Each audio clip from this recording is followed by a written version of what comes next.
నమస్కారం, విషయండికి స్వాగతం. నేను మీ ఉమ. రక్తం పడుతున్న పులి, పశువులను మరిగిన పులి, క్రూరంగా ప్రవర్తిస్తున్న పులి, మనుషుల వెంట పులి, మారిన పులి, ఇలా రకరకాల పదాలు మనకి మధ్య సోషల్ మీడియాలో బాగా వినిపిస్తున్నాయి.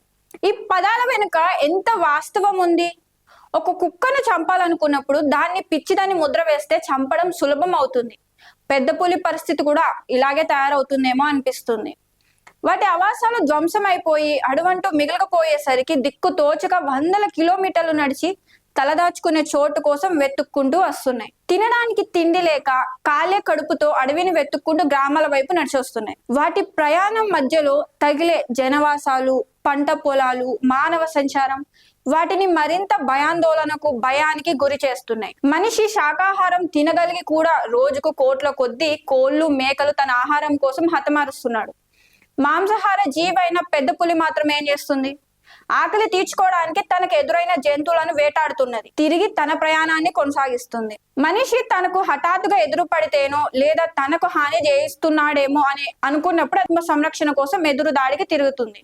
రోజు రోజుకు అడవి విస్తీర్ణం తగ్గిపోతుంటే, అడవులన్నీ పొడిగా మారిపోతుంటే, వేటగాళ్లు అడవిలో ఉచ్చులు పెట్టి విచ్చలు విడిగా అడవి ప్రాణుల్ని చంపి తింటుంటే, పులులకు తినడానికి తిండి లేక సంచారం మొదలు పెట్టాయి.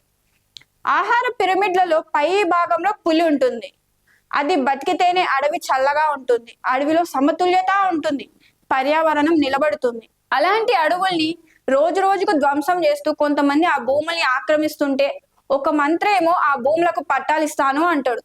అడవి శాఖ మంత్రి ఏమో అడవులను నరకొద్దు అంటాడు. ఒకే ప్రభుత్వంలో ద్వంద్వ వైఖరి ఇది మనం తరచూ చూస్తున్న చోద్యమే.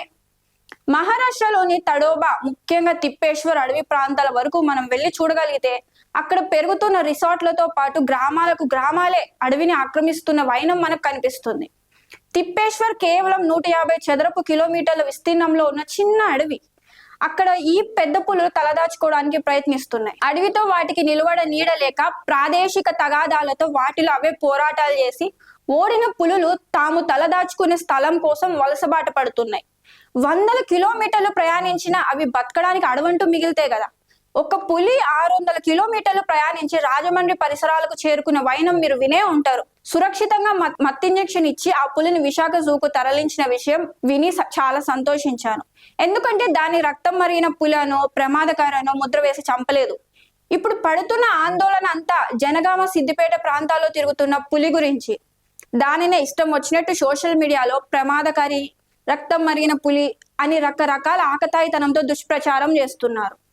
ఒకసారి ఆ పులిని ప్రమాదకారిగానో లేదా మనుషుల్ని తినేదానిగానో ముద్ర వేస్తే దాని కథ ముగిసిపోయినట్టే. మత్తు తూటాలతో నిద్రపుచ్చి పెద్ద పులిని సంరక్షించాల్సిన చేతులే దాన్ని పట్టుకోవడం మా వల్ల కాదు అని చేతులెత్తేస్తే రేపు జరగబోయేది ఇదే. ఈ మధ్య మహారాష్ట్ర అసెంబ్లీలో అయితే ఒక మంత్రి చిరుతపులి వేషంలో వచ్చి అవి జనజీవనానికి ఆటంకం కలిగిస్తున్నాయి, వాటిని చంపేయండి అని బహిరంగ అనడం ఆందోళనకరం. నిజంగా వాటిపై ఏదో ఒక ముద్ర వేసి చంపే హక్కు మనిషికుందా? ఈ భూమిపై ప్రతి ప్రాణికి మనిషితో సమానంగా బతికే హక్కు ఉంది. కానీ మనిషి ఏదో ఒక ముద్ర వేసి వాటిని చంప చూడడం ఎంతవరకు న్యాయం? వాటి నోటికాడ కూడు లాగేసుకుంటూ వాటి ఆవాసాలను ధ్వంసం చేశాక ఆ అసహాయ జీవులు మాత్రం ఏం చేస్తాయి? వీధి కుక్కలు, కోతుల గురించి మాట్లాడే జంతు ప్రేమికుల గొంతు పులి పట్ల ఎందుకు మూగబోయింది? కుక్కలు, కోతులు మాత్రమే జంతువులా? మనిషి వల్ల రోజు అనేక రకాల జీవజాతులు శాశ్వతంగా కాలగర్భంలో కలిసిపోతున్నాయి. పులి టీవీకి, రాజసానికి, అందమైన మేని ఛాయకు పెట్టిందే పేరు. అన్నిటికంటే ముఖ్యంగా స్వేచ్ఛకు ప్రతీక్ష. దానిని జూలో సంరక్షణ పేరిట బంధించకండి, స్వేచ్ఛగా అడవులలో తిరగనివ్వండి. పులి అడుగుల సవ్వడి వినిపించని అడవులు శ్మశానంతో సమానం. ఆ అందమైన జంతువులను బతకనివ్వండి. అడవిని సంరక్షించాలని, జంతువుల్ని రక్షించాలని కలలుగాని ఫారెస్ట్ ఆఫీసర్లకు మారిన నిజాయితీ గల అడవి శాఖ ఉద్యోగులకు ఆయుధాలు ఇవ్వండి. అడవుల విస్తీర్ణాన్ని కాపాడండి. కవ్వాల్, నల్లమల్ల అడవులకు పులి గర్జన వినిపించనియండి.